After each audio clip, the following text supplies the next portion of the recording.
श्रीगुरुभ्यो नमः। सदाशिवसमारम्भां शङ्कराचार्यमध्यमाम् अस्मदाचार्यपर्यन्तां वन्दे गुरुपरम्पराम्. சங்கர ஜெயந்தி மகோத்சவம் நேத்திலேருந்து ஆரம்பித்து எப்பவும் போல் விமர்சையாக நடந்துட்டுருக்கு. நம்ம காலேஜில் நேத்திக்கே சதீஷ சர்மா அவர்கள் பகவத்கீதை 3வது அத்தியாயத்தை எடுத்துட்டு பிரவச்சனம் பண்ணினார். இன்னி தினத்தில் டாக்டர் ஹரிஹரன் அவர்கள் சௌந்தர்ய லஹரியை வச்சு அது மேலே உபன்யாசம் பண்ண போகிறார். டாக்டர் ஹரிஹரன் வேதாத்தியனம் பண்ணினவர். நம்ம காலேஜில் மீமாம்சா சிரோமணி முடித்தவர். அதே சமயத்தில் திருப்பதியில் தான் பிஹெச்டி வித்யாவாரிதி பண்ணியிருக்கார். நம்ம காலேஜினுடைய டிஜிட்டல் கேம்பஸில் ரொம்ப நாளாக டைரக்டராக இருந்து வேலை பண்ணிகிட்டுருக்கார். தற்சமயம் அவர் நம்ம காலேஜுக்கு பிரின்சிபால் இன்சார்ஜாகவும் இருந்துட்டுருக்கார். இவருடைய ஒரு வழிநடத்தலில் இப்போ காலேஜ் நடந்துட்டுருக்கு. இவர் நல்லபடியாக விஷயம் நன்னா தெரிஞ்சுண்டு சொல்லக்கூடியவர். சௌந்தர்ய லஹரிங்கிறது ஆச்சாரியாள் உடைய கிரந்தம், எல்லாருக்கும் தெரிஞ்ச ஒரு பிரசித்தமான விஷயம். சௌந்தர்ய லஹரியில் ஒரு பாதி பாகம் சுவாமியே பண்ணினது அப்படின்னு சொல்கிறார். பகவானுடைய வாக்கால் வந்தது தான் சௌந்தர்ய லஹரியில் ஒரு பாகம். அப்புறம் இன்னொரு பாகம் ஆச்சாரியால் பூர்த்தி பண்ணினது அப்படின்னு ஒரு சம்பிரதாயம் உண்டு. சிவசக்தியா யுக்தா அப்படின்னு ஆரம்பிக்கிறது. இந்த விவரங்கள்லாம் அவர் நன்னா சொல்லுவார். இன்னி தினத்திலே சௌந்தர்ய லஹரி விஷயத்தில் டாக்டர் ஸ்ரீமான் ஹரிஹரன் அவர்கள் பிரவச்சனம் செய்ய போகிறார். நாமெல்லாம் கேட்டு ஆனந்தப்படுவோம். நமஸ்காரம். சங்கரம் லோகசங்கரம். இந்த காலேஜில் 1959ஆம் வருஷத்துலேருந்து நான் படிக்கிற காலத்துலேருந்தே தொடர்ச்சியாக இந்த மாதிரி வேதாந்த பிரச்சனை நடந்துருந்ததுங்கிறது ரொம்ப நாளும் எங்கள் வாத்தியார்கள்லாம் சொல்லிட்டு இருந்தார். ராமசாஸ்திரி சொன்னார், புலவன் சாஸ்திரி சொன்னார், விஹெச்எஸ் சொன்னார், எல்லோரும் சொல்லுவார். நம்ம ஐயர்வாள், சந்திரசேகர் எல்லாரும் வரிசையாக சொல்லி வருஷம் நடந்துகிட்டே இருந்ததுக்கு மேற்கொண்டு அதுக்கப்புறம் பல வித்வான்கள்லாம் சேர்ந்தது. அதாவது பரமார்த்தானந்தாவாள்லாம் உபன்யாசங்கள்லாம் பண்ணார். இப்போ 10-15 வருஷமாக தொடர்ந்து இந்த மாதிரி விஷயங்களில் இங்கே காலேஜில் இருக்க பண்டிதாளை சேர்த்து சொல்கிறதுன்னு ஏற்பாடு பண்ணி நடந்துன்னு இருக்கிறதில்ல. இந்த தடவை சௌந்தர்ய லஹரிங்கிறத பற்றி நான் பிரின்சிபால் சொல்ல போகிறார், இன்சார்ஜாக இருக்கிறவர். இதில் லஹரினாலே லஹரின்னா ரொம்ப விரிவான ஒரு சந்தோஷம், ரொம்ப பொங்குமடியாக லஹரின்னு பேர். சௌந்தர்ய லஹரி, இந்த சௌந்தரியத்துக்கு லஹரியாக உள்ளது பற்றி சொல்ல போகிறார். அதை பற்றி முதல் பகுதி ஆச்சாரியாலே பண்ணது, அம்பாளே பண்ணது, அப்புறம் அம்பாளா பாட்டு பண்ணது பாதிங்கிற விஷயத்தை என்ன சொன்னார். அதில் அம்பாளுடைய பெருமையை அவ்வளோ என்ன சொல்கிறார். ஒரே ஒரு ஸ்லோகம் மட்டும் நான் சொல்கிறேன். பவானி த்வம் தாசே மயி விதர திருஷ்டிம் சகருணாம் இது ஸ்தோதும் வாஞ்சன் கதைதி பவானி த்வமித்யஹ ததேவ த்வம் தஸ்மை விஹசி நிஜ சாயுஜ்ய பதவீம் முகுந்த பிரம்மேந்திர ஸ்புடமுகுட நீராஜிதபதா. அம்பாளே, நீ என்னை நல்லபடியாக கருணை பண்ணு, எல்லாத்தையும் நல்ல சிறந்தவனாக பண்ணணும்னு சொல்ல. பவானின்னு சொன்ன உடனே எல்லாமே எழுந்து வச்சு பவானிங்கிறதுக்கே இப்படி ஆக வேண்டும். பவானித்துவம் துவம் பவானி அப்படின்னு சொன்னதுலவே இவ்வளோ சுலபமான பாஷையில் பவானி துவம் தாசேமை வித திருஷ்டம் கருணாங்கிற பாதி ஸ்லோகத்தை சொல்ல வேண்டிய அவசியமே இல்லை. பவானியிலேருந்து எல்லாம் சொல்லக்கூடியது தான். ஒரு சௌந்தர்யம், அவ்வளோ சௌந்தர்யம் விஷயத்தை நன்றாக எடுத்து சொல்ல போகிறார். அதனால் சொல்லி நாம் எல்லோரும் கேட்டுக்கணுங்கிறதாக கேட்டுக்கிறோம். அவளுக்கு விசேஷமாக ஆசீர்வாதங்கள் நடந்து நன்றாக இருக்கணும்னு வேண்டுகிறோம். ராம்ராம். குரு சாட்சாத் பரம் பிரம்ம தஸ்மை ஸ்ரீ குரவே நமஹ. பகவத்பாதாளுடைய அந்த ஜெயந்தி உற்சவத்தில் சௌந்தர்யலஹரியிலிருந்து சொல்லும்படி அடியனுக்கு ஆக்ஞை வந்திருக்கு. சௌந்தர்யலஹரி 100 ஸ்லோகங்கள் இருந்தாலும் அந்த 100 ஸ்லோகங்களை சொல்கிறதுக்கு 1 மணி நேரம் உபன்யாசங்கிறது கொஞ்சம் கூட ஒரு பொருத்தமில்லாத சமாச்சாரமாக இருந்தாலும் ஒரு சில ஸ்லோகங்கள் எடுத்துண்டு அதை விஸ்தாரமாக எடுத்து அனுபவிக்கணுங்கிறது அடியனுடைய ஆசை. அது சமயத்திற்கும் என்னுடைய சிற்றறிவுக்கும் ஏற்றாறு போல 5-6 ஸ்லோகங்களோ 2-3 ஸ்லோகங்களோ 1-2 ஸ்லோகங்களோ எவ்வளவு அம்பாள் கட்டாட்சிக்கிறாளோ அதுக்கேற்ற மாதிரி கொண்டு போகணும்னு ஆசைப்படுறேன். சிவசக்தியா யுக்தோ யதி பவதி சக்தः பிரபவித்தும் ந சேதேவம் தேவோ ந கலு குஷலः ஸ்பந்தித்துமபி அத்தஸ்த்வாம் ஆராத்யாம் ஹரிஹரவிரிஞ்சாதிபிரபி பிரணந்தும் ஸ்தோத்தும் வா கதமகிருத புண்ணியः பிரபவதி. ஸ்லோகத்தை சொல்லும்பொழுது யதாஸ்ருதார்த்தம் மேலோட்டமாக ஒரு பார்த்துட்டு மேற்கொண்டு பார்க்குறதுங்கிற ஒரு விஷயம் இருக்குது. இதில் பகவத்பாதாள் இயற்றிய இந்த சௌந்தர்யலஹரி ஸ்லோகமானது ஸ்லோகங்களுக்கே ஒரு சிகரம் போன்றது. ஏன் அம்பாளை வர்ணிக்கிறது ஒன்று, அம்பாளுடைய வர்ணனைகள் ஒவ்வொன்றும் அம்பாளுடைய மகாத்மியம் சிகரம் போல இருக்குங்கிறதுனாலையோ என்னமோ சிகரிணி அப்படிங்கிற இந்த இதில் பகவத்பாதாள் இதை அமைச்சு கொடுத்ததாக ஒரு எண்ணம் இருக்குது. இந்த சிகரிணி இதில் அமைஞ்சிருக்கக்கூடிய இந்த சௌந்தர்யலஹரிக்கு ஆனந்தலஹரின்னு ஒரு அம்சத்துக்கு பேரும், சௌந்தர்யலஹரின்னு 42வது ஸ்லோகத்திலேருந்து சௌந்தர்யலஹரின்னு 41 ஸ்லோகங்கள் பர்யந்தம் இதுக்கு ஆனந்தலஹரினும் 2 பெயர்கள் வழக்கத்தில் இருக்குது அப்படின்னு தெரிகிறது. ஏன் அந்த 2 வித்தியாசம்? ஆனந்தலஹரி சௌந்தர்யலஹரின்னு நம்ம விவகாரம் பண்ணுறோம் அப்படின்னா அதுக்கு சில காரணங்கள் சொல்கிறா. இந்த 41 ஸ்லோகங்களை கொண்ட ஆனந்த லஹரிங்கிற பாகம் ஆச்சாரியாள் பகவத்பாதாளுடையவே ஆக்ஞையினால் மாத்ருபூதேஸ்வர சந்நிதியில் இருக்கக்கூடிய சுகந்த குந்தலாம்பிகா அந்த அம்பாளுடைய சந்நிதியில் கல்வெட்டாக பொறிக்கப்பட்டிருக்குன்னு ஒரு ஐதீகம். அதே மாதிரி கைலாசத்திலேயே இந்த புஷ்பதந்தன்னு ஒரு கந்தர்வன் சிவமஹிம்ன ஸ்தோத்திரத்துக்கு கர்த்தாவாக கருதப்படுகின்ற ஒரு கந்தர்வன் மூலமாக அது கல்வெட்டாக பதிக்கப்பட்டிருக்குன்னு ஒரு தாத்பரியம். அல்லது விநாயக பெருமானே அதை கல்வெட்டாக பண்ணி கொடுத்தார்னு ஒரு ஐதிஹ்யம் இருக்கிறதாக சொல்கிறான். அது இருக்கட்டும், அது என்ன ஆனந்தலஹரி சௌந்தர்யலஹரின்னு நம்ம இந்த விபாகத்துக்கான காரணத்தை ஆலோசித்தோமானால்,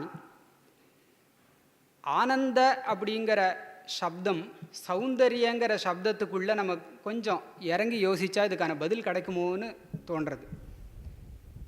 சௌந்தரியங்கிறது ஒரு வடிவத்தை, ஒரு ஃபார்மை பேஸ் பண்ணி நம்ம சிந்தனம் பண்ணக்கூடிய ஒரு விஷயம்.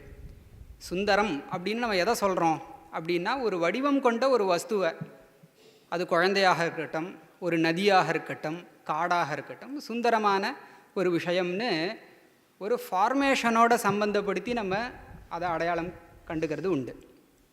ஆனால் இந்த ஆனந்தங்கிறது ஸ்வஸ்வரூபம், இது ஆத்மஸ்வரூபத்தினுடைய ஒரு இது.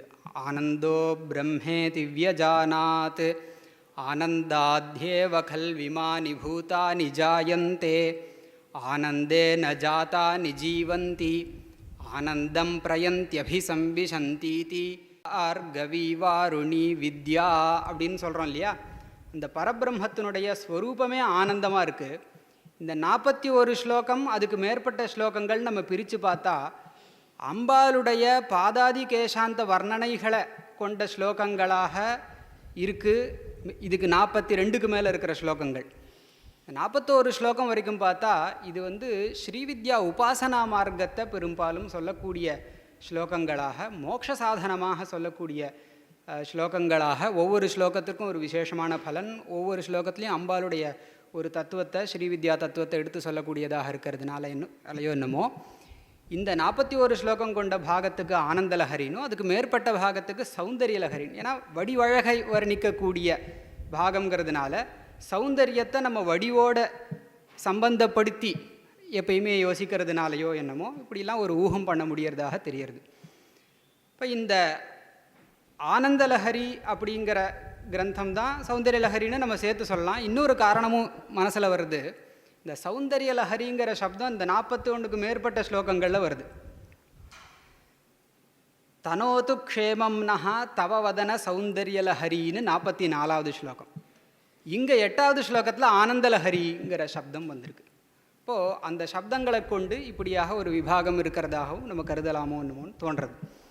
இப்போ ஆனந்தம் அப்படிங்கிறதோட அம்பாளுடைய ஸ்வரூபத்தை சொல்கிறது சிதேகர ஸ்வரூபிணி. இந்த மாதிரி ஆனந்த ஸ்வரூபிணியாக அம்பாளை சொல்லக்கூடிய வாக்கியங்கள் நிறையா இருக்குது அப்படிங்கிறதையும் நம்ம பார்க்குறோம். பொதுவாக லோகத்திலையும் ஆனந்தம்ங்கிறது நம்மளுடைய ஸ்வரூபம் தானே அப்படிங்கிறதுக்கு ஒரு உதாரணம் சுந்தரகுமார் அவர்களுடைய உபன்யாசத்தில் அடியன் கேட்டு தெரிஞ்சுட்டேன். யாராவது ரோட்டில் பார்க்குறோம், ஒருத்தர் முக மாலின்யம் தெரியுறது, முகம் வாட்டமாக இருக்குது, கவலையோடு இருக்காருன்னு சொன்னால், நீங்கள் இப்படி கவலையாக இருக்கேளே, உங்களுக்கு எதாவது பிரச்சனையான்னு நம்ம அதை நிவர்த்தி பண்ணி இது பண்ண முயற்சி பண்ணுவோம்.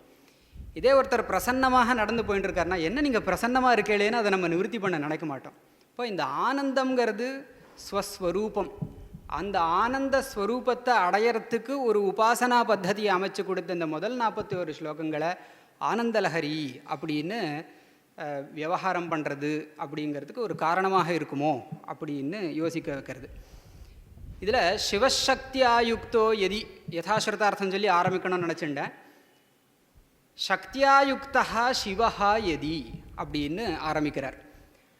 அம்பாளோடு கூடியவராக பரமேஸ்வரன் எதி இருப்பாரானால் சக்தா பிரபவித்தும் இந்த சிருஷ்டிஸ்திதி சம்ஹார திரோதான அனுகிரகங்கள் இந்த வேலைகளெல்லாம் பண்ணுவதற்கு சக்தி கொண்டவராக பரமேஸ்வரன் இருப்பார்.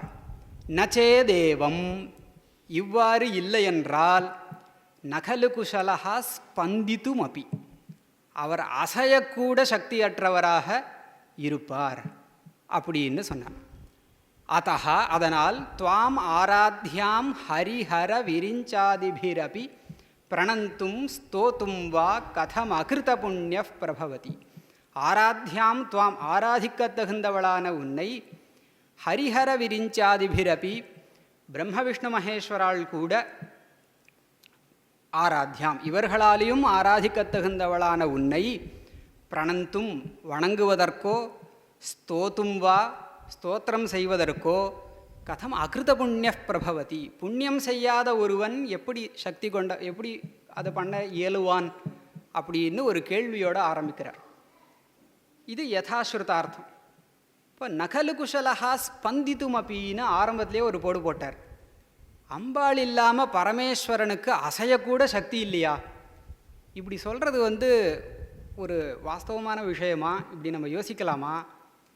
பொதுவாக நகி நிந்தா நிந்தியம் நிந்தித்தும் பிரவருத்தா அப்பித்து ஸ்துத்தியம் ஸ்தோத்தும்னு ஒன்று சொல்லிப்போம்.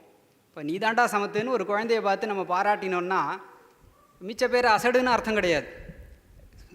சொல்கிறவரை ஒரு வசதி சொல்கிறதுக்காக ஒரு சொல்கிறது உண்டு. வைதிகமான உதாரணம் யோசித்தோன்னா அபசவோ வா அந்நேகோ அஸ்வேபியா கோ அஸ்வேபியா பசுமாடு குதிரை இதை தவிர இதெல்லாம் மிச்சதெல்லாம் அபசவஹா அப்படின்னு சொன்னால் அப்போ மிச்சதெல்லாம் பிராணிகள்லாம் பசுக்கள்னு சொல்கிறது இல்லையா அப்படின்னு கேட்குறதுக்கு இல்லை. அந்த பிரகரணத்தில் அந்த 2 பிராணிகளை வசதி சொல்கிறதுக்காக சொல்கிற விஷயமாச்சு. அப்படிங்கிறதுனால நகினிந்தா நியாயத்தை கொண்டு அம்பாளை வர்ணிக்கக்கூடிய இந்த ஸ்லோகம் இந்த சௌந்தரிய லஹரியில் பரமேஸ்வரனை கொஞ்சம் இப்படி இது பண்ணி காமிச்சாரோன்னு நமக்கு தோணலாம். அது சரி, அப்படி சொல்லலாமா? அம்பாள் பதிவிரதைக்கெல்லாம் உயர்ந்த மகாபதிவிரதான்னு 96வது ஸ்லோகம் அதில் வரப்போகிறது. மகாதேவம் ஹித்வா தவசதி சதீனாம் ஆச்சாரமே அப்படின்னு ஒரு ஸ்லோகத்தில் வரப்போகிறது. அப்படிப்பட்ட அம்பாள் நகலுகுஷலஹா ஸ்பந்தித்தும் அப்படி நீ இல்லாமல் பரமேஸ்வரன் நகரக்கூட சக்தியற்றவராக போயிடுவார்னு சொன்னால் கொஞ்சம் கோச்சிக்க மாட்டாளோ அப்படின்னு ஒரு சங்கா. எப்பயுமே சங்கா சமாதானம் சாஸ்திர கிரந்தங்களில் மட்டும் இல்லை, இந்த ஸ்தோத்திர பாட்டங்கள்லாமும் சங்கா சமாதானம் கொண்டு வந்தால் நல்லா தான் இருக்குமோன்னு தோன்றுறது. ஒரு நச்சன்னு ஆரம்பித்து ஒரு வாத்தியம்னு போட்டுண்டா அது கொஞ்சம் நமக்கு ரசிக்கிறதுக்கு சௌகரியமாக இருக்கும். நச்ச அப்படின்னு ஒரு சங்கா வச்சுட்டோன்னா, நீலபால சர்மா அடியனுடைய மீமாம்சா குரு அவர் சொல்லுவார், ஒரு அருமையான ஒரு வழக்கை சொல்லி ஞாபகப்படுத்தி மனசில் இருக்கிறதுக்கு ஒரு சொன்னார். நச்சான்னு ஆரம்பித்தாலே ஒரு சங்கா கிரந்தம் ஆரம்பிக்கிறது, வாச்சியம்க்கு மேலே சமாதான கிரந்தம். நச நச நசன்னு யாராவது பிடுங்கினா ஏதாவது சந்தேகம் கேட்டுருக்கான்னு சொல்ல தோணுமோ இல்லையோ, அதனால் நச்சான்னு ஆரம்பித்தா ஒரு சங்கா கிரந்தம்னு சொல்லி ஞாபகப்படுத்தினார். அதே மாதிரி நனுன்னு ஆரம்பித்தா நொனன்னு புருங்குறாம்பர் அப்படின்னா ஒரு சங்கா கிரந்தம் ஆரம்பித்து இத்தி சேத்துன்னு முடிஞ்சு மேலே வந்தால் சமாதான கிரந்தம்னு புரிஞ்சுக்கிற மாதிரி ஒன்று சொல்லுவார். இப்படி ஒரு சங்கா கொண்டு வந்தால் அதுக்கு சமாதானமாக 2 விதமான சமாதானம் கொண்டு வரலாமோன்னு அடி எனக்கு தோன்றுறது. அம்பாளையும் பரமேஸ்வரனையும் ஜெகன்மாதாவாகவும் ஜெகத்பிதாவாகவும் பாவித்து ஒரு சமாதானம் தேத்தலாம், அல்லது பாரமார்த்திகமாக அம்பாளையே பரபிரம்மஸ்வரூபிணியாக கொண்டு வந்து ஒரு சமாதானம் தேத்தலாம்னு ஒரு 2 விதமாக சமாதானம் கொண்டு வரலான். 2 விதமான சமாதானமும் நம்ம சொல்கிறதுக்கு ஒன்றும் தப்பு இல்லைன்னு தான் தோன்ற. சகதுச்சரித்தா சப்தகாங்கிறதுலாம் அப்பௌருஷயமான இதில் இருந்தாலும் நமக்கு காவியங்களில் அது ஒரு பெரிய இதுவாக இருக்காதோன்னு தோன்றது. அதில் அம்பாள் நகலு குஷலஹா ஸ்பந்தித்தும் அப்பின்னு பரமேஸ்வரனை சொல்லிட்டா அம்பாள் கோச்சுன்றுவாளோன்னு தானே இப்போ சங்கா சொன்னோம். அப்படி நம்ம யோசிக்க வேண்டாம். ஏன் அப்படின்னா, சொன்னது யாருன்னு முதல்ல பார்ப்போம். சொன்னதே பரமேஸ்வரனாக இருந்தால் இந்த கவலையை நம்ம பட வேண்டாமே. சொன்னது பரமேஸ்வரன், சங்கர பகவத் பாதாளும் பரமேஸ்வரனும் வேற இல்லையே. இது மாதவிய சங்கர விஜயத்தில் ஒரு அருமையான ஸ்லோகம். அந்த ஸ்லோகத்தை வச்சுண்டு தெய்வத்தின் குரலுடைய 5வது பாகத்தில் எவ்வளவோ பகவத் பாதாளுடைய அவதார ஸ்லோகம் இருந்தாலும் இந்த மாதவிய சங்கர விஜயத்தினுள்ள இந்த பகவத் பாதாளுடைய அவதார ஸ்லோகத்தை பெரியவா அதை எடுத்து காமிச்சிருக்கிறதுனால பெரியவாளுக்கு ரொம்ப ஹிருதயத்துக்கு க்ளோஸான ஒரு ஸ்லோகமாக தெரியறது. அஜ்ஞானாந்தர்கஹனபதிதான் ஆத்மவித்யோபதேசைஹி த்ராதும் லோகான் பவதவசிகா தாபபாபச்யமானான் த்யக்த்வா மௌனம் வடவிடபினோ மூலதோ நிಶ್ಚரந்தி शम्भोर्मूर्तिः चरति भुवने शङ्कराचार्यरूपा अज्ञानान्तर्गहनपतितान् आत्मविद्योपदेशैः त्रातुं लोकान् भवधवशिखा तापपापच्यमानान् त्यक्त्वा मौनं वटविटपिनो मूलतो निश्चरन्ति शम्भोर्मूर्तिः चरति भुवने शङ्कराचार्यरूपा शम्भोर्मूर्तिः चरति भुवने. அஜ்ஞானாந்தர்கஹனபதிதான், அஜ்ஞானம் என்கின்ற ஒரு இருட்டு, அந்த இருட்டில் விழுந்தவர்களான மக்கள் அவர்களை எழுப்பணும்னு பரமேஸ்வரன் திருவுள்ளம் கொண்டாராம்.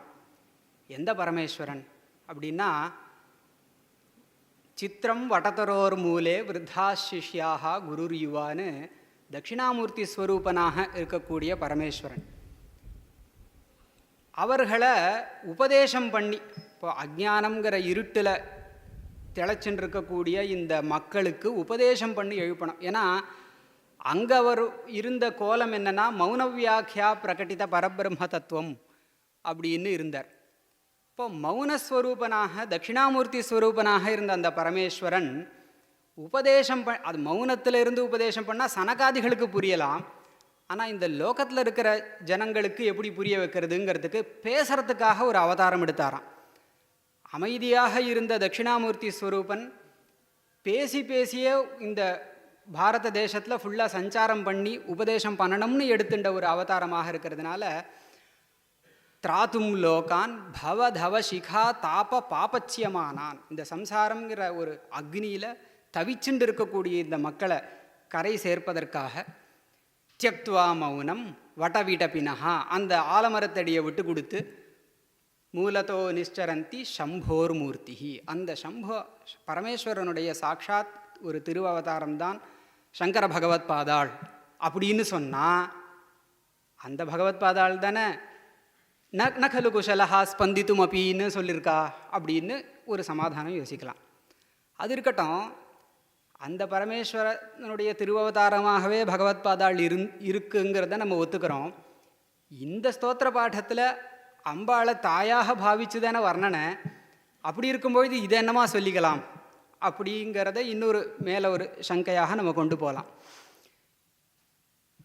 இது அவதாரங்கிற ஒரு விஷயம், அவதார காரியத்தை நம்ம மனசில் வச்சுட்டாலும் அந்த அவதார காரியத்தை மீறியும் சில சமயங்களில் அந்த நிஜஸ்வரூபம் வெளிப்படுமா.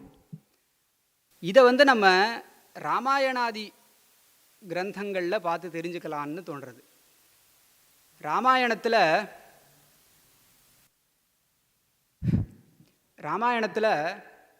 பாகவதத்துக்கும் ராமாயணத்துக்கும் கிருஷ்ணாவதாரத்துக்கும் ராமாவதாரத்துக்கும் ஒரு வித்தியாசம் இருக்கிறதாக நான் நினச்சிக்கிறேன். கிருஷ்ணாவதாரத்தில் என்ன வித்தியாசம், என்ன விஷயம்னா, பகவான் தானாகவே தூத்து போய் விஸ்வரூபத்தையே காமிச்சாலும் நீ ஒரு மாட்டுக்கார பையதான்னு சொல்கிறது அது கிருஷ்ணாவதாரம். ராமாவதாரத்துக்கு இது கான்ட்ராஸ்டாக இருக்குது. ராமாவதாரத்தில் சுமித்ரையை ஆரம்பித்து தண்டகாரண்யத்தில் உள்ள ரிஷிகளாகட்டும், சபரியாகட்டும், தாரையாக இருக்கட்டும், மந்தோதரியாக இருக்கட்டும், பிரம்மா சதுர்முக பிரம்மாவே ஸ்துதி பண்ணாலும் ஆத்மானம் மானுஷம் பண்ணியே அப்படின்னு தான் ராமர் மர்த்தியாவதாரஸ்துவ மர்த்திய சிக்ஷணம்னு சொல்கிற ரீதியில் ஃபுல்லாக மனிதனாகவே இருந்து தான் வாழ்ந்து காமிச்சிருக்காருனாலும் ஒரு சில இடங்களில் அந்த மனுஷாவதாரமாக தான் வந்திருக்கோங்கிறத விட்டு கொடுத்து அபியனுஜாத்தா கச்சலோகான் அனுத்தமான் அப்படின்னு ஜட்டாயு மோட்சம் கொடுக்குற அந்த சந்தர்ப்பத்தில் மயாத்வம் நான் உன்னை அபியனுஜை பண்ணி உன்னை அனுப்புகிறேன், யாக யஜ்ஞாதிகள் பண்ண ஆஹிதாக்னிகளுக்கெல்லாம் பூதானம் கொடுத்தவாளுக்கெல்லாம் என்ன ஒரு கதி வருமோ அந்த கதி உனக்கு கிடைக்கும் அப்படின்னு மர்த்தியாவதாரஸ்துவ மர்த்திய சிக்ஷணம் மனுஷன் மாதிரி நடிச்சுட்டு இருக்கிற அந்த சந்தர்ப்பத்திலையும் தன்னுடைய நிஜஸ்வரூபம் வெளில காமிக்கிறது. அப்படி காமிக்கும் விதமாகவோ என்னமோ அம்பாள் மேலே இருக்கிற ஒரு அலாதியான பிரேமையினால் பகவத் பாதாள் நகல குஷலஹா ஸ்பந்தித்தும் அப்படின்னு தன்னையே ஒரு தன்னுடைய பரமேஸ்வரனையே கொஞ்சம் இப்படி இது பண்ணிண்டாவது போட்டிருக்கலாமோ அப்படின்னு நம்ம ஒரு இது சொல்லலாம். இதுக்கு பாரமார்த்திகமாக ஒரு வாஸ்தவமான ஒரு இன்னொரு சமாதானம் கூட நம்ம யோசிக்கலாமோன்னு தோன்றது. அதுக்கு ஒரு சரித்திரத்தை நம்ம நினச்சி பார்க்கணும். என்ன சரித்திரம் அப்படின்னா, மாமாவினுடைய பெரிவாள் சம்பந்தமான ஒரு சரித்திரம். நமக்கு பிராத்தஸ்மரணியாளான மகாமகோபாத்தியாய முல்லைவாசல் திரு ஆர் கிருஷ்ணமூர்த்தி சாஸ்திரிகள் அவா பெரியவா சொல்ல சொல்ல ஒரு ஸ்லோகங்கள், ஒரு பஞ்சரத்னம், துர்கா பஞ்சரத்னம், அடியனதாக தப்பாக சொன்னால் இப்போ ஆன் தி ஸ்பாட்டோ இல்லை ஸ்டேஜை விட்டு இறங்கினப்புறம் திருத்தி கொடுக்கணும்னு பிரார்த்திச்சுக்கிறேன். அதில் பெரியவா சொல்ல சொல்ல மாமா ஒரு ஸ்லோகத்தை எழுதிக்கிறா. அந்த ஸ்லோகம் த்வம் பிரம்ம புச்சா விவிதா மயூரி பிரம்ம பிரதிஷ்டாஸ்யுபதிஷ்ட கீதா ஞானஸ்வரூபாத்மதயாகிலானாம் மாம் பாஹி சர்வேஸ்வரி மோக்ஷதாத்ரின்னு பெரியவா சொல்ல சொல்ல மாமா எழுதிண்டதாக என்னோட நண்பர் சொல்லி கேள்விப்பட்டேன்.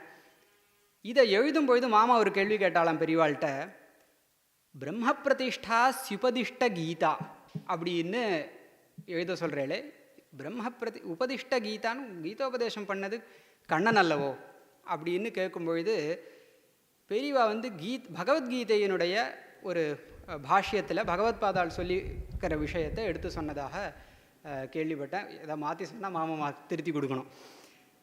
அதில் கீதையில் பிரம்மணோஹி பிரதிஷ்டாஹம் அமிர்தஸ்ய அவ்யயஸ்ய ச சாஸ்வதஸ்ய ச தர்மஸ்ய சுகஸ்யைகாந்திகஸ்ய ச அப்படிங்கிற அந்த கீதா ஸ்லோகத்துக்கு பாஷ்யம் என்னவா இருக்குது? யயாச்ச ஈஸ்வர சக்தியா பக்தானுகிரகாதி பிரயோஜனாய பிரம்ம பிரதிஷ்டதே பிரவர்த்ததே சா சக்தி பிரம்மைவ அகம் சக்தி சக்திமதோஹோ அனன்யத்வாத் இத்யபிப்பிராய அப்படின்னு அந்த பாஷ்யத்தில் இருக்கு.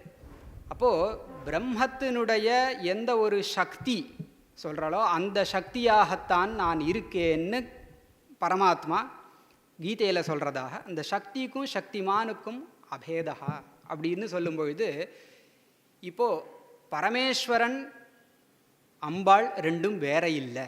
பரமேஸ்வரனுக்கு சக்தி இருந்தால் சிருஷ்டி ஸ்திதி சம்ஹாரங்கள்லாம் நடக்கிறது, பிரபஞ்ச வேலை நடக்கிறது.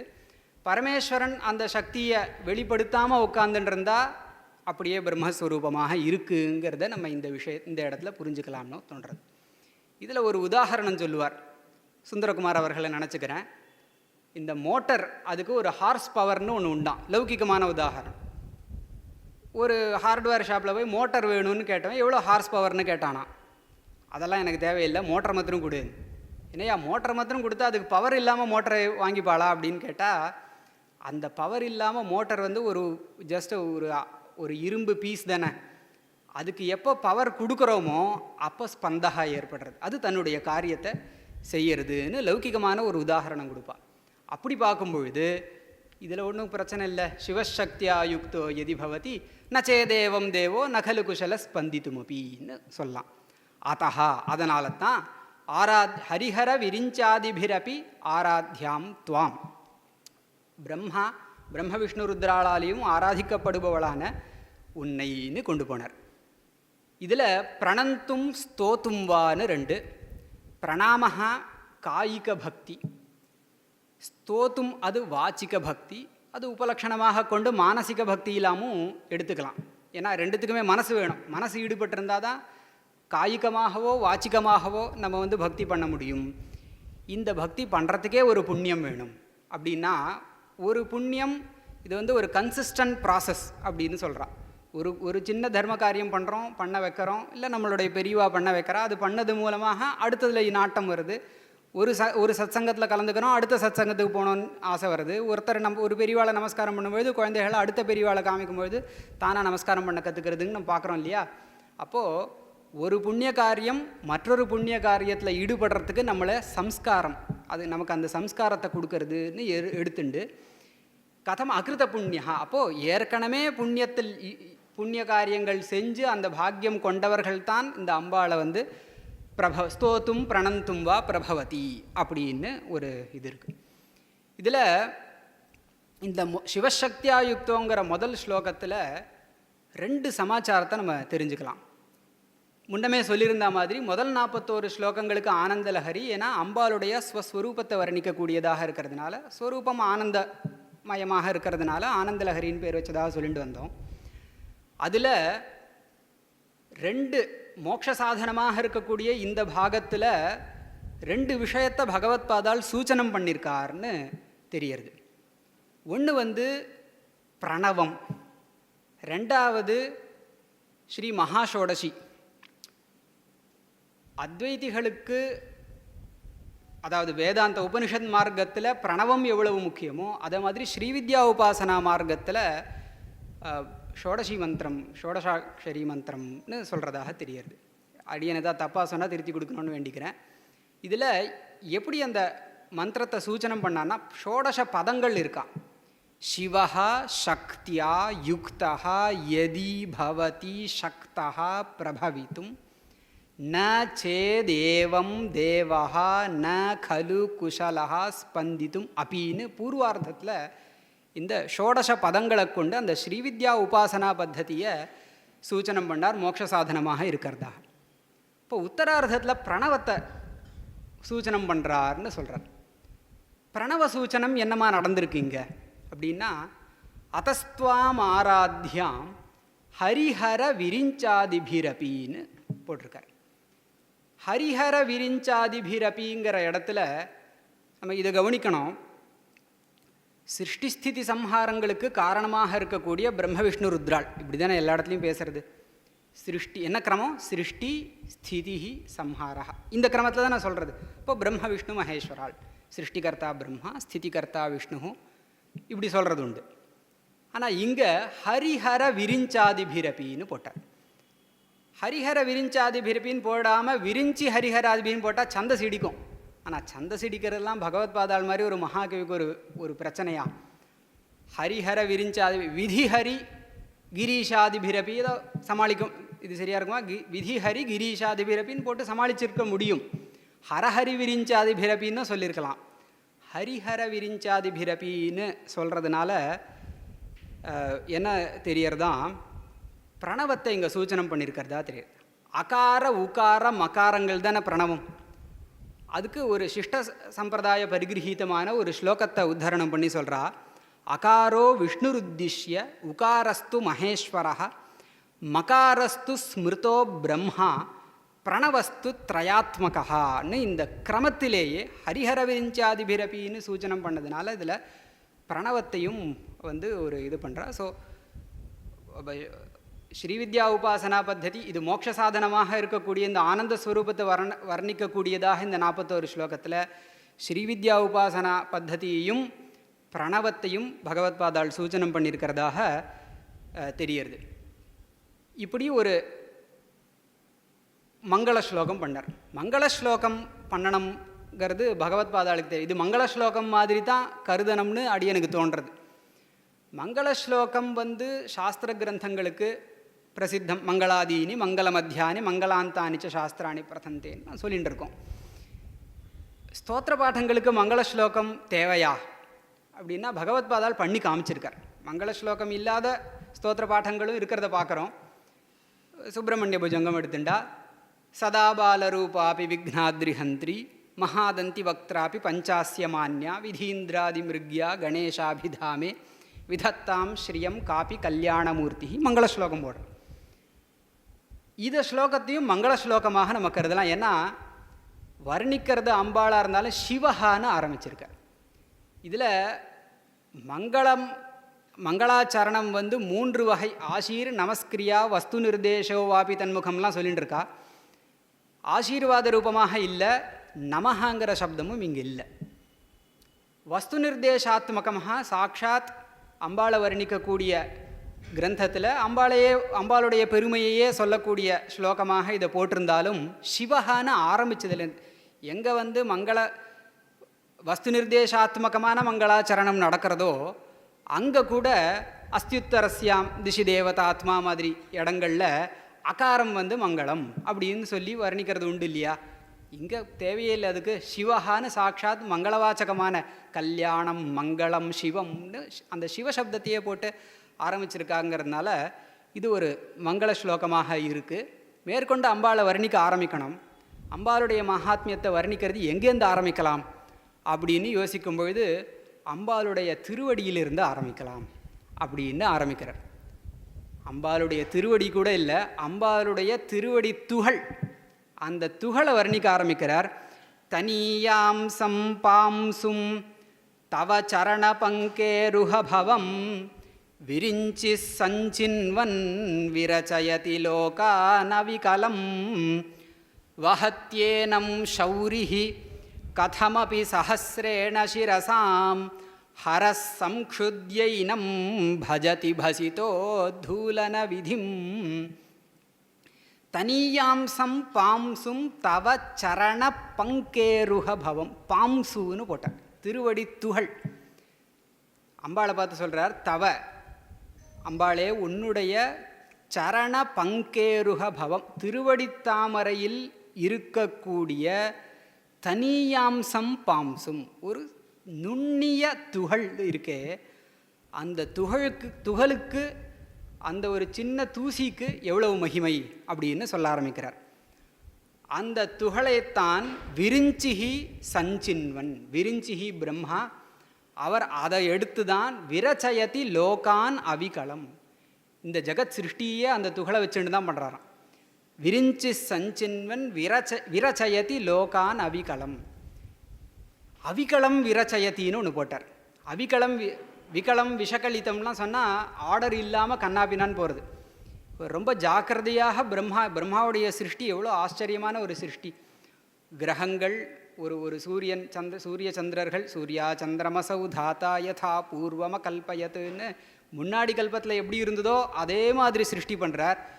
ஒரு சூரியன்னு சொன்னால் அந்த சூரியனை சுற்றி கிரகங்கள், அந்த கிரகங்கள் தன்னைத்தானே சுற்றிக்கிறது, அதை ரொட்டேஷன்னு சொல்கிறோம், அப்புறம் ஆர்பிட்டுன்னு சொல்கிறோம். அந்த கிரகத்தை சுற்றி கிரகங்கள், உபகிரகங்கள், சனி கிரகத்துக்கு 12 சந்திரனா, இந்த மாதிரி என்னென்னலாமோ சொல்லி இந்த கிரகங்களுக்குள்ள ஒரு கொல்லிஷனோ ஒரு ஆக்சிடெண்ட்டோ எதுவும் இல்லாமல் இவ்வளவு ஒரு பத்ததியோடு அவர் சிருஷ்டி பண்ணுறாருன்னு சொன்னால் அது அம்பாளுடைய திருவடி துகளை வச்சு பண்ணுறதுனால அந்த ஒரு மகாத்மியம் இருக்கான். அதனால் இப்படி பண்ண முடியறதான்.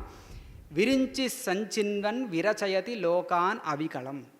இப்படி ஜாக்கிரதையாக சிருஷ்டி பண்ணார்லையா, அவிகளம் ஒரு விரச்சனம் பண்ணியிருக்கார் இல்லையா, இந்த உலகத்தை தாங்கணும்னு பெருமாள் நினச்சார்.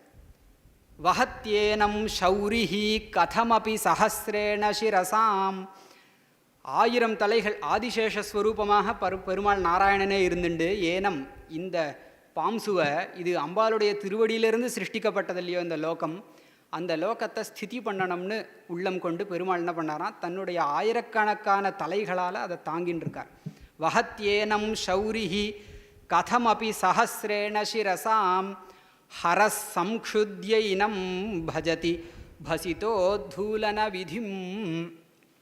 இந்த சிருஷ்டி ஸ்திதி பண்ணினதுக்கப்புறம் இதை சம்ஹாரம் பண்ணும்பொழுது சம்ஹாரமூர்த்தியாக இருக்கக்கூடிய பரமேஸ்வரன், இதுவும் அம்பாளுடைய திருவடியிலிருந்து சிருஷ்டிக்கப்பட்ட பிரபஞ்சம் இல்லையா, இந்த பிரபஞ்சத்தை பஸ்மமாக்கி அதை தனக்கு ஒரு விபூதி இட்டுக்கிறதுக்காக அந்த ஒரு பஜதி பசிதோத்தூலன விதிம்னு பக்தியோட இப்படி பண்ணுறதாக சொல்கிறா. இப்போது இதுவும் நமக்கு ஒரு கேள்விதான். போன ஸ்லோகத்தில் தான் பரமேஸ்வரன் நகலு குஷலஹா ஸ்பந்தித்துமப்பின்னு ஆரம்பித்தோம். இப்போ அம்பாளுடைய திருவடி துகளை ஒரு எடுத்துக்கிறார்னு சக்திமதோர் அபேதான்னு சொல்லி அதை சமாளித்தோம். அம்பாளுடைய திருவடி துகளை எடுத்துண்டு பரமேஸ்வரன் சம்ஹாரமூர்த்தியாக இருந்துட்டு அம்பாளுடைய திருவடி துகள்லேருந்து சிருஷ்டிக்கப்பட்ட இந்த ஜெகத்தாச்சேன்னு விபூதி மாதிரி அதை இது பண்ணி இட்டுக்கிறார், இப்படி தாங்கிறார் அப்படின்னு சொல்கிறது இது வாஸ்தவமா அப்படின்னா, இதுக்கும் 2 விதமான சமாதானம் நம்ம யோசிக்கலாம். பிரதானமாக ஒரு சமாதானத்தை யோசிக்கலாம். இந்த மாதிரி வேறு எங்கேயாவது நடந்திருக்கா அப்படின்னா நடந்திருக்கு. இதை கீதகோவிந்த மகாகாவியத்தில் இதை நம்ம பார்க்கலாம். கீதகோவிந்த மகாகாவியம் ஸ்ரீ ஜெயதேவர் இயற்றிய அஷ்டபதிங்கிற பெயரை கொண்டு பிரசித்தமான ஒரு காவியம். அதில் 19வது அஷ்டபதியில் பகவான் ராதாதேவி கிட்ட அங்கேயும் ஒரு சுவாரஸ்யம் இருக்குது. கீதகோவிந்தம் நடைபெற்ற அதை இயற்றப்பட்ட இடம் ஜெகநாதபுரி. அந்த ஜெகநாதபுரியில் ஜெகநாத சுவாமி 2 பேருக்கு ராதாசமேதனாக காட்சி கொடுக்கிறார். ஒன்று ஜெயதேவ கவி, 2வது பகவத்பாதாள். பகவத்பாதாள் ஜெகநாதாஷ்டகம் எழுதும் பொழுது பரபிரம்மாபீட குவலயதலோத்புல்ல நயனோ நிவாசி நீலாத்ரௌ நிஹித சரணோன்னந்த சிரசி ரசானந்தோ ராதா சரச வபுராலிங்கன சகா ஜெகநாதஸ்வாமி நயனபதகாமி பவத்துமே. ஜெகநாதபுரியில் ஜெகநாதர் எப்படி காட்சி கொடுக்குறார்? பலபத்ரர், சுபத்ரா, ஜெகநாதர், இப்படி தானே நம்ம பார்க்குறோம். ஆனால் ஜெயதேவ கவிக்கு எப்படி ராதா சமேதனாக கீதகோவிந்தம் எழுதுவதற்கு இணங்க பகவான் காட்சி கொடுத்தாரோ, அதே மாதிரி பகவத்பாதாளுக்கும் ராதா சமேதனாக காட்சி கொடுக்கறதா நமக்கு தெரிஞ்சுக்க முடியறது. இது ஸ்ரீ அண்ணாவினுடைய உபன்யாசத்து மூலமாக அடியேன் தெரிஞ்சுட்டேன். இப்போது அந்த இடத்துல ஒரு பிரசித்தமான அஷ்டபதி நம்ம தெரியும் இல்லையா, ஜெயதேவர் ராதை கண்ணன் கிட்ட கோச்சுண்டு பிரிஞ்சு இருக்கும் பொழுது பகவான் அவள்கிட்ட அனுநய வச்சனம் சொல்கிறதுக்கு போகிறார். அப்படி சொல்லும் பொழுது முதல் அடியை எழுதினார். வதசியதி கிஞ்சிதபி தந்தருச்சி கௌமுதி ஹரதி தரதி மிரமதி கோரம் ஸ்புரதர சீதவே தவ வதன சந்திரமா ரோச்சயது லோச்சன சகோரம் பிரியே சாருஷீலே பிரியே சாருஷீலே. முதலடியை எழுதினார். ஏழாவது அடி எழுதும்பொழுது ஸ்மரகரல கண்டனம் மம சிரசி மண்டனம் தேஹி பத பல்லவமுதாரம். ராதையினுடைய திருவடியை கண்ணன் பகவான் தன்னுடைய தலையில் வச்சு கொண்டாடும் மாதிரி இப்படியாக ஒரு அனுநய வச்சனம் பகவான் சொல்கிறதாக அவர் எழுதினார். எழுதின அவருக்கு மனசு வரல, இதை போய் இப்படி எழுதுவோம், என்னதான் பகவானுக்கு ராதை மேலே பிரேமம் இருக்குன்னாலும் இப்படி ஒரு உத்கட்ட பிரேம நம்ம எழுத்து மூலமாக வந்துட வேண்டாம்னு அடிச்சுட்டு போனார்னு. ஒரு ஏகாதசி தினம், அந்த தினத்தில் ஜெகநாத சுவாமியே இவருடைய ஜெயதேவருடைய திருமாளிகைக்கு அவர் பண்ணக்கூடாத ஏகாதசி தினத்தில் அவர் பண்ணாத ஒரு அபியங்கன ஸ்நானம், ஒரு பழையதை சாப்பிட்டு இதுபெல்லாம் பாகவதால் சுவாரஸ்யமாக சில கதைகள் சொல்லுவாள். அதை இவர் எழுதி அடித்து வச்சதை அவர் பூர்த்தி பண்ணிட்டு போனார். ஏன் இந்த மாதிரி ஒரு திருவிளையாடல் பண்ணணும் அப்படின்னு கேட்டால், ஜெயதேவர் கவி பண்ணியிருக்கவே முடியாத சில தர்ம விருத்தமான காரியங்களை பண்ணினார்னு தான் பகவானே எழுதிட்டு போனான்னு தெரியும். அப்படிங்கிறதுக்காக சுவாரஸ்யமாக சில கதைகள் சொல்லுவாள். அப்படி ஜெகநாத சுவாமியே சாட்சாத் ஒத்துண்ட ஒரு விஷயம், ஒரு பிரேமத்தினுடைய ஒரு மிகுதி, அதிசயித்தமான ஒரு பிரேமம் இருக்கும் பொழுது அதை ஒரு பெரிய விஷயமாக இருக்காது அப்படிங்கிறத நம்ம இங்கே இந்த இடத்துல தெரிஞ்சுக்கலாம். அப்படி ஒன்று சொல்லலாம். அல்லது பாரமார்த்திகமான ஒரு சமாதானம் நம்ம தேடுவோம். அப்படி பார்க்கும்பொழுது அம்பாளை பரபிரம்மஸ்வரூபமாக வர்ணிக்கும் பொழுது சிருஷ்டி ஸ்திதி சம்ஹாரங்கள்லாம் பண்ணுறது ஒரு தேவதா ஸ்வரூபமாக இருந்துட்டு தானே பரமேஸ்வரன் ருத்ரமூர்த்தியாக சம்ஹாரமூர்த்தியாக இருக்கார். அப்போது பரபிரம்மத்துக்கு ஒரு வியாவகாரிக தசையில் இந்த சிருஷ்டி ஸ்திதி சம்ஹாரங்கள் நடக்கிறது அப்படிங்கிறத நம்ம புரிஞ்சுக்க முடியும். அது எங்கே நமக்கு தெரிஞ்சுக்கலாம் அப்படின்னா, கேனோபனிஷத் பாஷ்யத்தில் பகவத் பாதாள் இதை காமிச்சு கொடுத்துருக்கா. கேனோபனிஷத்தில் 3வது கண்டம்னு நினைக்கிறேன், 12வது மந்திரம், ச தஸ்மின்னேவாகாஷே ஸ்திரியமாஜகாம பகுஷோபமானாம் உமாம் ஹைமவதீம் தாம் ஹோவாச்ச கிமேதத் யக்ஷமிதி. இந்த மந்திரத்தினுடைய பாஷ்யத்தில் சஹா இந்திரஹா தாம் உமாம் சோபமானாம் சர்வேஷாம் ஹி சோபமானானாம் சோபனத்தமா வித்யா அப்படின்னு அந்த வித்யை, ஆத்ம தத்துவம், அந்த வித்யையை அம்பாளுக்கு இணையாக சொல்லி ததா பகுஷோபமானாயிதி விசேஷணம் உபபன்னம் பவதின்னு ஒரு இது. இன்னொரு பாஷ்யத்தில் அதவா உமைவ ஹிமவதா துஹிதா ஹைமவதி நித்யமேவ சர்வஜ்ஞேன ஈஸ்வரேன சக வர்த்ததே இதி ஞாத்தும் சமர்த்தா இதி கிருத்வா தாம் உபஜகாம இந்திரஹா தாம்ஹ உமாம் கில உவாச்ச பப்ரச்ச ப்ரூஹி கிமேதத் தரிசயித்வா திரோபூதம் யக்ஷமிதி.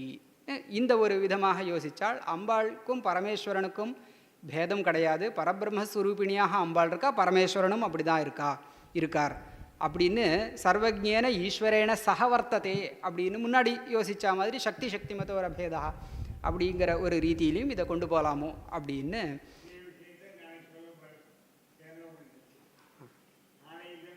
அண்ணா.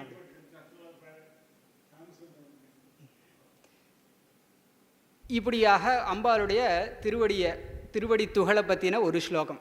இதுக்கு 2 ஸ்லோகம் இருக்குது. அதாவது 2வது ஸ்லோகம் அம்பாளுடைய திருவடியை பற்றி வர்ணிக்கிற தனியாம்சம் பாம்சும், இதுக்கு அடுத்த ஸ்லோகமும் அம்பாளுடைய திருவடி துகளை பற்றி தான் சொல்கிறது. அவித்யானாம் அந்தஸ்திமிரமிஹிரத்வீப நகரி ஜடானாம் சைதன்யஸ்தபக மகரந்த ஸ்ருதிஜரி தரித்ராணாம் சிந்தாமணி குணனிகா ஜன்மஜலதௌ நிமக்னானாம் தம்ஷ்ட்ரா முரரிபுவராஹஸ்ய பவதி. அவித்யானாம் அந்தஸ்திமிர மிஹிர த்வீப நகரி. இதில் ஞானத்தை கொடுக்கக்கூடியதாக 2 இடத்துல வருது.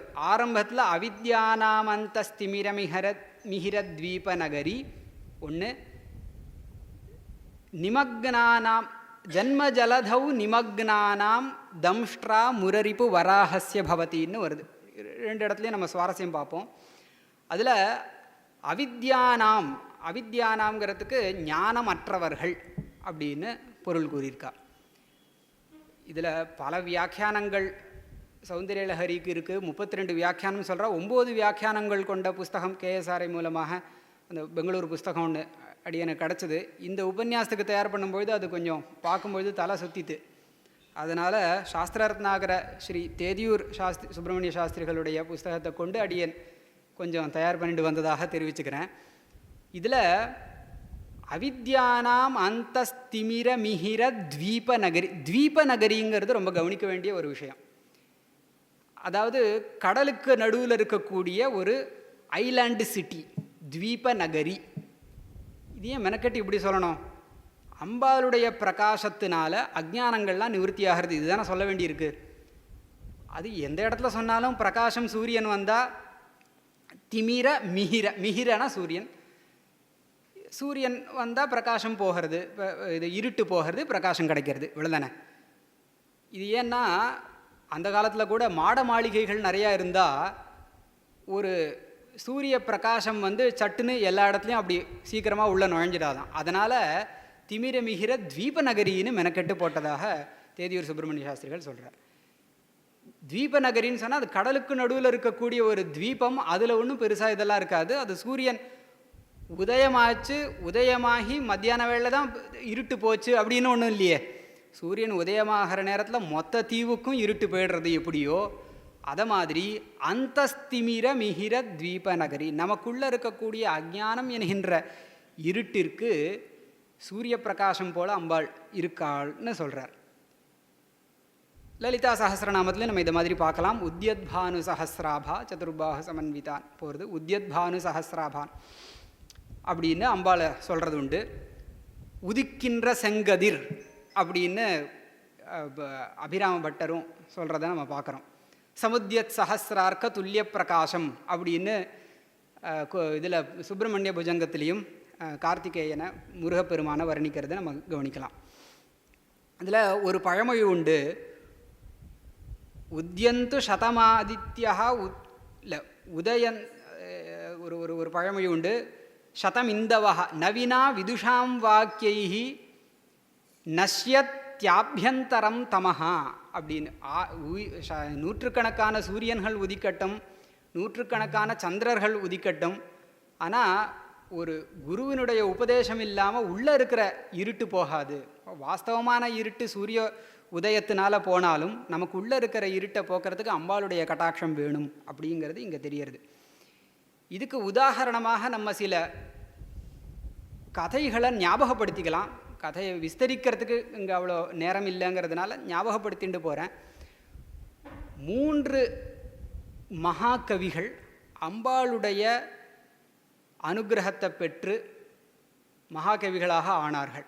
மகாகவியாக இல்லை, ஜடானாம் சைதன்ய ஸ்தபக மகரந்த ஸ்ருதி ஜரி அவித்யானாம் அந்தஸ்திமிரமிகிர த்வீபநகரி, ரெண்டும் கிட்டத்தட்ட ஒரே அர்த்தமாக தான் கொடுக்கறதுனால காளிதாசன் உஜ்ஜயினி மகாகாளியினுடைய ஒரு லாலாமிருத்தம், அந்த தாம்பூல சரவணத்தினுடைய பிரசாதத்தை வாங்கிண்டு மகாகவியானான்னு நம்ம கதை கேள்விப்படுறோம். அதே மாதிரி மூக்க கவி காமாட்சி அம்பாளுடைய கட்டாட்சத்தை அடைஞ்சு அவர் மகாகவியானார்ங்கிறது நம்ம கேள்விப்படுறோம். அதே மாதிரி ஜம்புகேஸ்வரத்தில் அகிலாண்டேஸ்வரி பிரசாதத்தை அந்த ஒரு லாலாமிருதத்தை வாங்கிண்டு காலமேக புலவர் அப்படிங்கிற தமிழ் மகாகவி ஒருத்தர் சாதாரணமாக இருந்தவர் ஒரு மகாகவியாக ஆனாருங்கிற இந்த சரித்திரங்களை நம்ம இங்கே ஞாபகப்படுத்திக்கணும்னு நினைக்கிறேன். ஜடானாம் சைத்தன்ய ஸ்தபக மகரந்த ஸ்ருதி ஜரி மேலே தரித்ராணாம் சிந்தாமணி குணனிகா ஜன்ம ஜலதௌ. தரித்ராணாம் நம்ம ஆத்மஸ்வரூபத்தை புரிஞ்சுண்டு மோட்சத்தை அடையணுங்கிறதெல்லாம் வாஸ்தவம்தான். ஆனால் அந்த சித்த சுத்தி வரத்துக்கு நம்ம நிறைய தர்ம காரியங்கள்லாம் பண்ணோம். இந்த லோக யாத்ரா ஜீவனத்தை நம்ம ஓட்டியாகணுமே, அதற்கு நமக்கு பொருள் தேவையாச்சே. அப்படிங்கிறதுனால பகவத் பாதாள் இந்த ஒரு விஷயத்தை மெனக்கெட்டு வைக்கிறாரோன்னு தோன்றது. தரித்ராணாம் ஏழ்மையில் இருக்கிறவர்களுக்கு சிந்தாமணி குணநிகா சிந்தாமணி குணநிகா ஜென்மஜலதௌ நிமக்னானாம் மேற்கொண்டு மேலே போகிறது. சிந்தாமணிங்கிறது ஸ்வர்கலோகத்தில் இருக்கக்கூடிய ஒரு மணியாம். அந்த மணியை கையில் வச்சுண்டு நம்ம எதை நினச்சாலும் உடனே அது நமக்கு கிடைக்கும் அப்படின்னு சொல்கிறா. இந்த மணியை நம்ம என்னைக்கு அடையிறது, அது ஏதோ சொர்க்கலோகத்தில் இருக்குது அப்படின்னு கவலைப்படுறதுக்கு இல்லை. அம்பாளே பூலோகத்தில் இருக்கக்கூடிய நமக்கெல்லாம் தாரித்யம்னு ஒன்று இருக்குமானால், ஏன்னா அருள் இல்லார்க்கு அவ்வுலகம் இல்லை, பொருள் இல்லார்க்கு இவ்வுலகம் இல்லாகியாங்குன்னு திருவள்ளுவர் சொல்கிறார். அருள்ங்கிறது ரொம்ப முக்கியம்தான், ஆனால் பொருள்ங்கிறதும் அதுவும் முக்கியம். அந்த அருளை அடையிறதுக்கு நம்ம சித்தசுத்தி சம்பாதிச்சுக்கணும், அதுக்கு தர்ம காரியங்கள் பண்ணணும். அப்படின்னா அதுக்கு நமக்கு பொருள் வேணுமே. அப்படிங்கிறதுனால தரித்ராணாம் சிந்தாமணி குணனிகா, இந்த இடத்துல ஸ்ரீ ஸ்ரீ அண்ணாவுடைய ஒரு வேதவாணின்னு ஒரு உபன்யாச தொடர், அதை ஞாபகப்படுத்திக்கிறேன். அதில் மாத்தியான்மிக மந்திரத்தினுடைய உபன்யாசம், மந்திரத்தினுடைய அர்த்தத்தை விவரிச்சுட்டு வரார். பஷ்யேம சரதசதம் ஜீவேம சரதசதம் நந்தாம சரதசதம் மோதாம மந்திரத்தினுடைய அர்த்தம் சொல்கிறார். நான் நூற்றுக்கணக்கான ஆண்டுகள் கண் எனக்கு கெடாமல் இருக்கணும், தீர்காயுசாக இருக்கணும், சந்தோஷமாக இருக்கணும். அப்போ அண்ணாவே ஒரு நச்சவாத்தியம் போட்டிருக்கா. இது என்ன, இது பக்தி ஞான வைராக்கியங்களை போய் கேட்காம ஒரு பஷ்யேம சரதசதம் இந்த மாதிரி ஒரு சாதாரண விஷயங்களை போய் பிரார்த்திப்பாளோ மாத்தியான்மிக மந்திரத்தில் இப்படி இருக்கே அப்படின்னு கேட்டுட்டு அங்கே சொல்கிறார். தனக்கு வந்தால் தெரியும் ஐயா, நம்ம பக்தி ஞான வைராக்கியம் வேணும்னு கேட்குறோம், அது இல்லாமல் நமக்கு இந்த ஒரு தீர்காயுசோ ஒரு நல்ல கண் பார்வையோ இல்லாத வாழ்ல போய் கேட்டு பார்த்தா நமக்கு அது தெரியும். அப்போது எல்லாருக்கும் தான் இந்த யூனிவர்சல் பிரார்த்தனைன்னு வேதமாதா நமக்கு கொடுக்கும்பொழுது அப்படி தானே கொடுத்தாகணும். அப்படிங்கிறதுனால இப்போ ஏழ்மையெல்லாம் நம்ம இப்படி ஒரு ஏசி ஆடிட்டோரியத்தில் இருந்துட்டு பேசும்பொழுது இதை ஒரு விஷயத்தை பகவத் பாதால் இங்கே கொண்டு வராரேன்னு யோசிக்கிறதுக்கு இல்லை. எல்லா ஜனங்களுக்கும் ஒரு பிரார்த்தனையை வைக்கணுங்கிறது பகவத் பாதாளுடைய திருவுள்ளம். அப்படிங்கிறதுனால இதை வைக்கிறார். தரித்ராணாம் சிந்தாமணி குணனிகா. மேலே ஜன்மஜலதௌ நிமக்னானாம் தம்ஷ்ட்ரா முரரிப்பு வராஹஸ்ய பவதி. ஜன்ம ஜலதி அப்படின்னா பிறவி கடல், ஜலதினா கடல், ஜென்ம ஜலதினா அந்த பிறவி கடல், புனரபி ஜனனம் அப்படிலாம் கேள்விப்படுறோம் இல்லையா. இந்த சம்சாரத்தை சாகரமாக ஏன் வர்ணிக்கிறான்னா, சாகரத்துக்கு எல்லையே கிடையாது. இந்த சம்சாரமும் திரும்ப திரும்ப நம்ம பிறந்து உழன்று வாழ்ந்துண்டு வந்துட்டுருக்கோம்.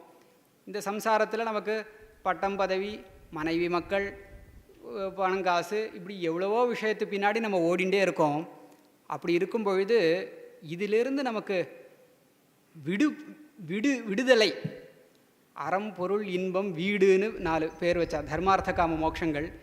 இந்த விடுதலை நமக்கு எப்படி வரணும் அப்படின்னு யோசித்தா அது அம்பாளுடைய கட்டாட்சம். அம்பாள் அம்பாளுடைய திருவடி துகள் எப்படி இருக்கான், இந்த சம்சார சாகரத்தில் மூழ்கினவர்களை உத்தரணம் பண்ணி வெளியில் எடுக்கக்கூடியதாக இருக்குதுன்னு சொல்கிறதுக்கு ஒரு அருமையான ஒரு ரூபகம் வச்சார். தம்ஷ்ட்ரா முரரிப்பு வராஹஸ்ய. வராக பெருமாள் மகாவிஷ்ணு வராக அவதாரத்தில் இருக்கும் பொழுது ஹிரண்யாக்ஷன்கிற அசுரன் இந்த பூமாதேவி தாயாரை கடலுக்கு அடியில் கொண்டு போய் ஒழிச்சு வச்சானா. அப்படி ஒழிச்சு வைக்கப்பட்ட அந்த பூமாதேவி தாயாரை தன்னுடைய கடைவாய்ப்பல்லால் அப்படி குத்தி எடுத்துட்டு வெளில உத்தாரணம் பண்ணார் அப்படின்னு அதில் புராணங்களில் நம்ம தெரிஞ்சுக்கிறோம். இப்படி அம்பாளுடைய திருவடித்துகள் பிறவிக்கடலில் மூழ்கியவர்களுக்கு ஒரு வராக பெருமாளுடைய அந்த கொம்பு போல இருக்குது அப்படின்னு சொல்கிறத நம்ம பார்க்கலாம். ஹிரண்யாக்ஷன்கிறது நம்ம காமக்ரோதாதிகளாம். அந்த காமக்ரோதாதிகளால் இந்த ஜீவன் சம்சார சாகரத்தில் மூழ்கிறான். ஹிரண்யாக்ஷங்கிற சப்தத்திலேயே சப்தத்தினாலே இந்திரியத்தை நம்ம எடுத்துக்கலாம். இப்போ ஹிரண்யாக்ஷனால் மூழ்கடிக்கப்பட்ட பூமாதேவியைன்னு சொல்லும்பொழுது ஜீவாத்மாவை உத்தரணம் பண்ணி மோட்சத்தை கொடுக்கக்கூடியதாக இருக்குங்கிற ஒரு விஷயம். இந்த ஸ்லோகத்தில் நம்ம பார்க்கும்பொழுது எல்லாமே பிரகாசத்தை சொல்லக்கூடிய உபமானங்களாக இருக்கிறத நம்ம கவனிக்கலாம். அந்தஸ்திமிர மிஹிரன்னு போட்டார், சிந்தாமணின்னு வந்திருக்க. ஜடானாம் சைத்தன்ய, அதை சொல்ல மறந்துட்டேன். சைத்தன்ய ஸ்தபக மகரந்த ஸ்ருதி ஜரி. சைத்தன்ய ஸ்வரூபத்தை ஒரு பூங்கொத்தாக நம்ம பாவித்தோமானால் அதிலிருந்து கிளம்பக்கூடிய மகரந்தம் தேன், அந்த மகரந்த ஸ்ருதி ஜரி அது ஒரு பெருக்கெடுத்து ஓடினால் எப்படி இருக்குமோ அப்படிப்பட்ட ஒரு அம்பாளுடைய திருவடி அந்த வேலையை பார்க்குறது. ஜடங்களையும் ஞானிகளாக்க ஆக்கக்கூடியது அப்படின்னு இங்கே பிரகாச சம்பந்தமான விஷயங்களை சொல்லிட்டு வரதை நம்ம கவனிக்கிறோம். இந்த முதல் ஸ்லோகம், இரண்டாவது ஸ்லோகம், அதாவது மன்னிக்கணும், ரெண்டாவது மூணாவது ஸ்லோகம் என்னென்ன ஸ்லோகம்? தனியாம்சம் பாம்சும் தவ சரண பங்கேருகபவம்னு ஆரம்பிக்கக்கூடிய ரெண்டாவது ஸ்லோகம், அவித்யானாம் அந்தஸ்திமிரமிஹிர த்வீப நகரின்னு, இது 2 ஸ்லோகங்கள் சேர்ந்து ஒரு பிரயோகமாக பாவிக்கணும்னு தேதியூர் சுப்பிரமணிய சாஸ்திரிகள் தெரிவிச்சிருக்கார். இது ஸ்ரீவித்யா உபாசனா பத்ததியாம். பிரம்ம விஷ்ணு மகேஸ்வராளுக்கெல்லாம் அம்பாளுடைய திருவடி துகள் கிடச்சி சிருஷ்டி ஸ்திதி சம்ஹாரங்கள்லாம் பண்ணுறதாக நம்ம பகவத்பாதால் வர்ணிச்சிருக்கா. அந்த அம்பாளுடைய திருவடி துகள் நமக்கு எப்படி கிடைக்கும் அப்படிங்கிறதுக்கு ஒரு உபாசனா பத்ததியை சாஸ்திரிகள் இதில் எழுதி காமிச்சிருக்கார்.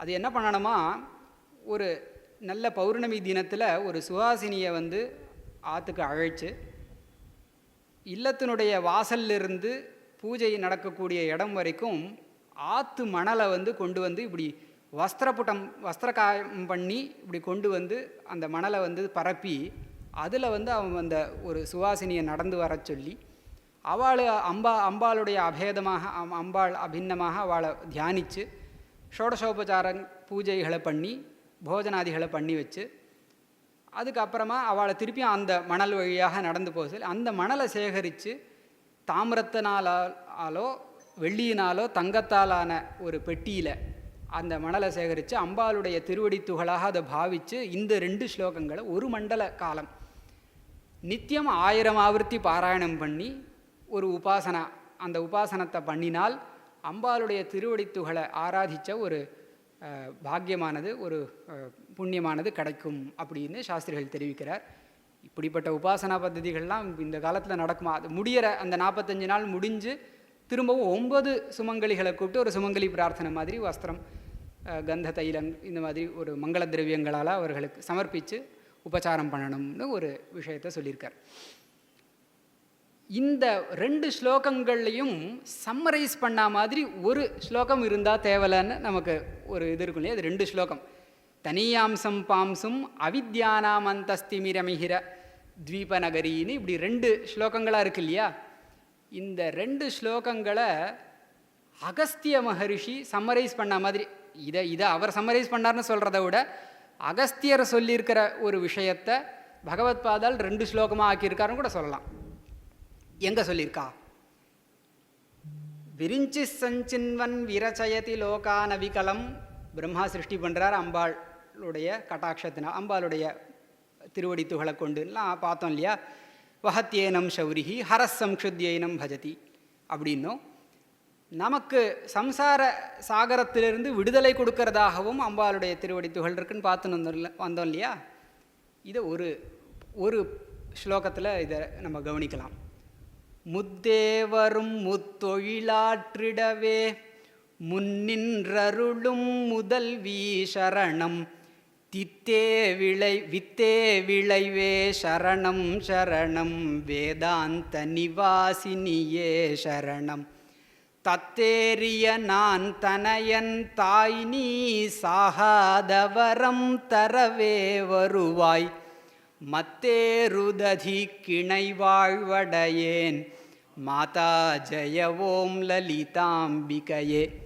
இந்த லலிதா நவரத்ன மாலைங்கிற இந்த கிரந்தம் இருக்கே, இது அகஸ்திய மகாமுனி திருச்செந்தூரில் முருகப்பெருமான் அந்த சூரசம்ஹாரம் பண்ணுவதற்கு ஒரு முடியாமல் எவ்வளவு அஸ்திர பிரயோகம் பண்ணியும் திரும்ப திரும்ப இந்த அசுராலாம் கிளம்பி வந்துட்டே இருக்காளேன்னு கவலைப்பட்டு இருக்கும் பொழுது அம்பாளை உபாசனம் பண்ணன்னு சொல்லி அகஸ்தியர் முருகப்பெருமானுக்கு இதை உபதேசம் பண்ணதாக சொல்லுவாள். ஆக்கும் தொழில் ஐங்கரநாத்த நலம்னு ஆரம்பித்து லலிதா நவரத்ன மாலை, அதில் முத்தேவரும் முத்தொழில் ஆற்றிடவே, பிரம்ம விஷ்ணு மகேஸ்வரால் அவளுடைய சிருஷ்டி ஸ்திதி சம்ஹாரங்களை பண்ணுறதுக்கு முன்னின்றருளும் முதல்வி சரணம் வித்தே விளைவே சரணம் சரணம் வேதாந்த நிவாசினியே.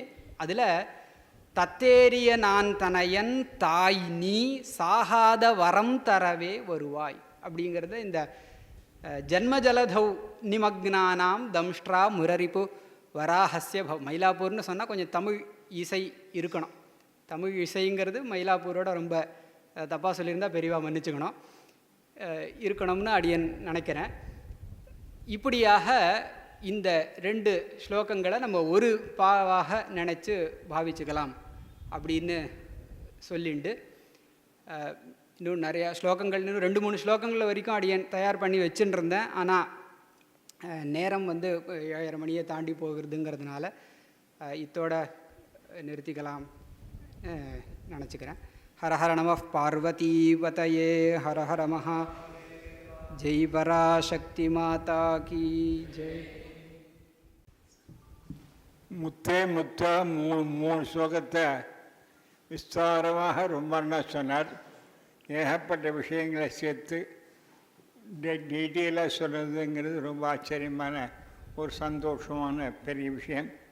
அந்த 3 விஷயத்தையும் சொல்லி அதில் பெரியவாழை சேர்த்ததுங்கிறது எனக்கு ரொம்ப சந்தோஷம்.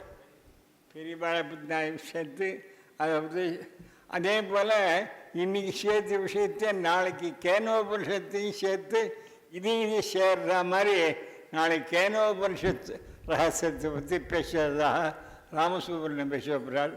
அதுவும் சேர்ந்து சொல்ல விஷயமாக இன்றைக்கி சேர்ந்து அமைஞ்சிருக்கு.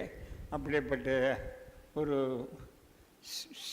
பெரிய சந்தர்ப்பத்தில் அவளுக்கு ரொம்ப நன்றியை சொல்லி நாங்கள் பூர்த்தி பண்ணுறோம். ஹர பார்வதி பதே.